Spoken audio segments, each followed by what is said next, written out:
Today is September 30th, 2023, and this is William Michael of the Classical Liberal Arts Academy. Maybe a year ago, I posted a talk. You can probably find it on the Academy's YouTube channel. I posted a talk on Princeton University discussing the need to take away the requirement for Greek and Latin language studies in the classics department. In other words, to study in the classics department, to obtain a classics degree, one no longer needed to study the classical languages. And for me, a classicist, that really seems insane. But I talked about the problems with having a classics department that no longer focuses on classical languages and how that's just really become a dead man walking. It's just a matter of time before that program is dead. And this morning, as I was just reading through daily news, I saw in the Harvard Crimson, which is a Harvard community news source, an article titled "A Proposal to Merge Harvard's Small Language Programs Has Fallen Flat. What's Next for the Humanities?" And we see this theme being repeated elsewhere, and I'm sure it's found at many universities throughout the country, if not around the world, this growing concern that there's really not much interest in classical languages, what's referred to here as small language programs, languages that are studied not for modern use in business or politics, but for other reasons, whether it be philosophy or religion or literature. There's a decline, or I would clarify, there appears to be a decline in interest in classical studies, classical languages, Germanic languages, and so on. Now, what I'd like to propose here is what I hope someone will consider as a possible red flag. And I think that what we're seeing here is the effect of a shallow view of diversity in college admissions. Now, when we think about diversity in college admissions, normally we turn quickly to socioeconomic diversity or racial diversity and so on. And that's all great. I'm a supporter of affirmative action. I'm a lover of the diversity of a college community. I've talked about that recently in a talk I posted titled "Why I Prefer a Liberal University Over a Private Conservative School." I love the diversity of the university campus. I've always appreciated it, and I consider myself, even though I'm a white American, I consider myself to be a beneficiary of the diversity of the modern university campus. But when we talk about diversity, I think we oversimplify what diversity really should focus on, and I think we leave out some aspects of diversity that need to be considered in admissions and are highlighted by these problems with declining interest in departments or fields of study that have been a part of the foundation of Western colleges and universities for literally thousands of years. Now, like I said, diversity normally refers to circumstantial limitations or differences that may put certain groups of people at disadvantages. And these things are true. These disadvantages can be real, and affirmative action programs, as controversial as they may be, are I would argue not only reasonable but Christian. When we consider, for example, that Jesus taught, to whom much is given, much is expected, and to whom less is given, less is expected, we're taught that it's not righteous to judge with absolute standards of achievement, but to consider achievement relative to the conditions of that achievement, to the circumstances, to the opportunities, and so on. And I think that that's what affirmative action programs, when they're rightly administered, can do in college admissions. We normally focus, as I said, on some of these shallower criteria, such as ethnicity or race, socioeconomic status, and so on. But there's another aspect of diversity that needs to be considered in college admissions, and it's diversity with respect to vocational interests. And this is what we see being neglected that causes this trouble in modern universities. You know, we can have a great variety, a great diversity of races represented in a college community. We can have white, black, Jewish, Arab, Asian, on, all represented. And we normally do have that in a modern university. And as I said, it's one of the things that my wife and I enjoyed most about our time on campus when we were first married, was the fact that we got to live with other graduate students from all over the world. It was just it was a very happy experience in our life, and we're so thankful for it. But that's only one kind of diversity, and if we look, we can find different races represented. We can find different socioeconomic groups represented. But if they're all seeking to become doctors and lawyers, if they're all studying nursing, if they're all studying computer programming, we've got a racial diversity, and we may have a socioeconomic diversity. But what we don't have is a vocational diversity. And I think that's a real problem in modern universities. We don't have a vocational diversity. What's beautiful about the universities, if we look at them, and you can take Harvard as an example, we can see that Harvard has a College of the Arts and Sciences. We can see that Harvard has a College of Divinity. We can see that Harvard has a law school. We can see that Harvard has a medical school. We can see great computer science programs at Harvard. We can also see the extension school for non-traditional students.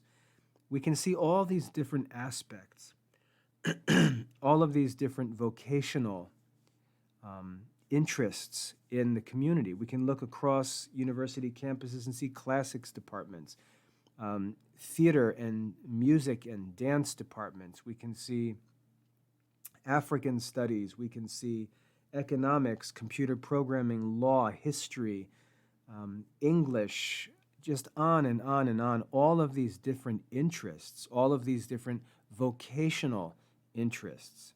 We can see students interested in pursuing religious vocations. We can see students pursuing careers in the arts, careers in education, careers in business, careers in research and writing, and so on.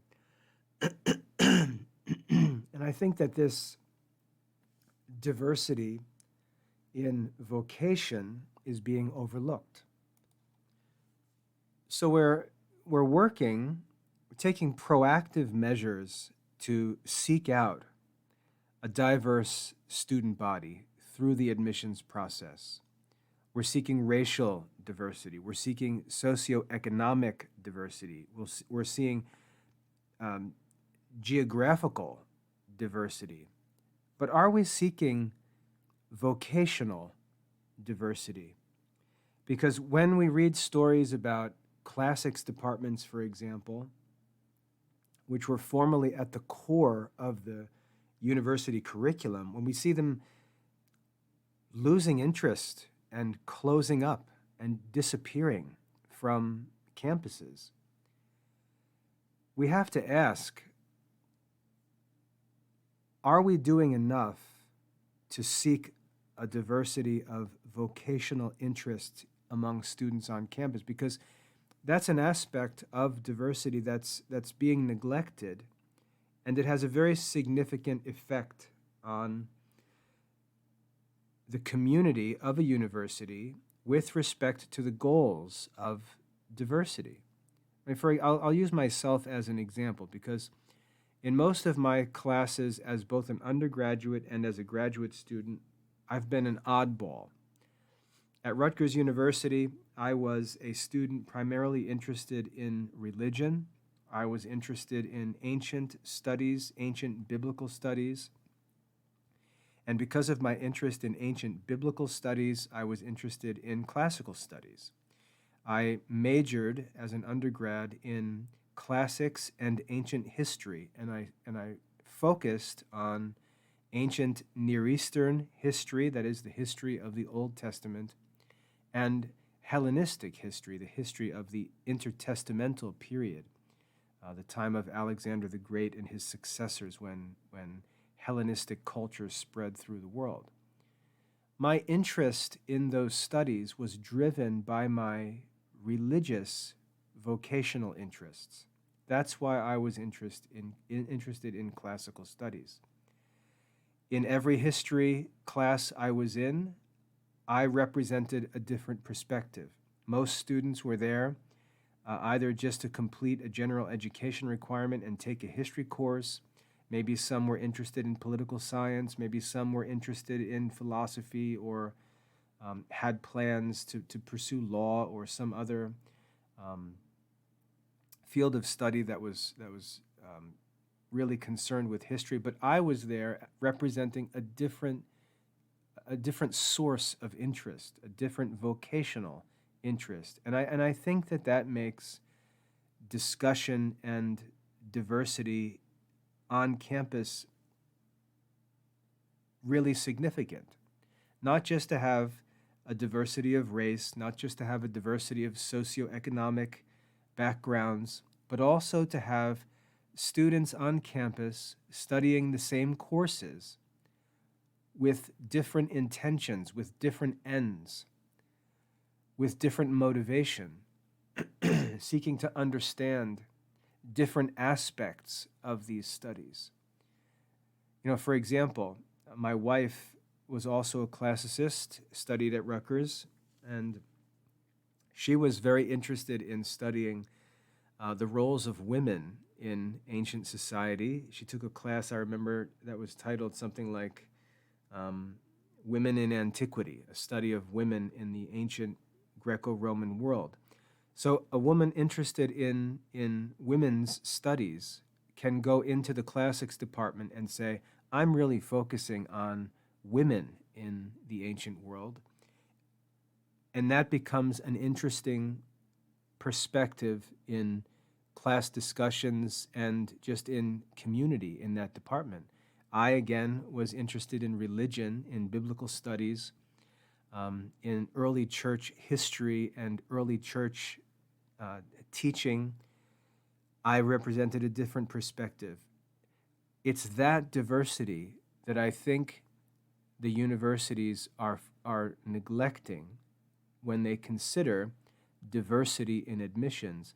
And that's why we're seeing whole departments dry up and lose support, lose interest from students. No one's enrolling in the courses and so on.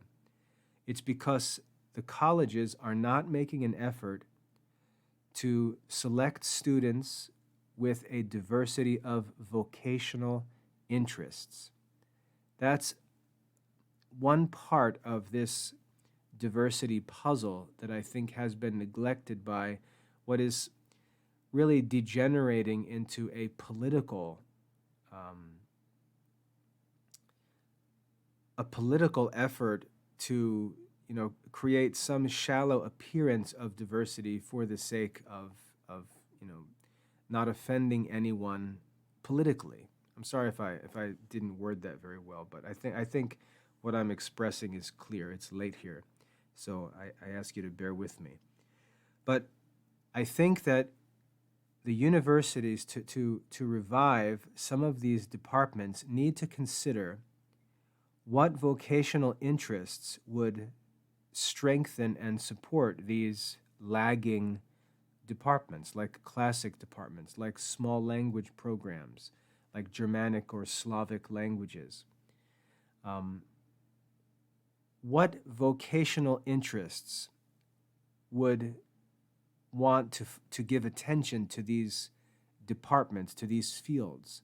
They need to be included in the body of admitted students, not only to enrich every course that they participate in with a different perspective, but also to maintain and preserve some of these departments that the university really can't afford to lose in its overall academic, or I should say, in its overall curriculum.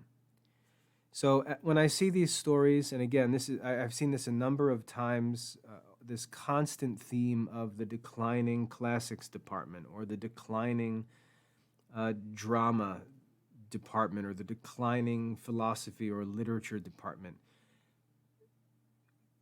We're bringing in students who represent diversity of certain kinds, but we're not bringing in students that represent a diversity of vocational interests. And I think that needs to be a focus in college admissions. And if that's remedied, I think we'll see a natural source of support and interest in some of these lagging programs. I hope that's helpful. God bless.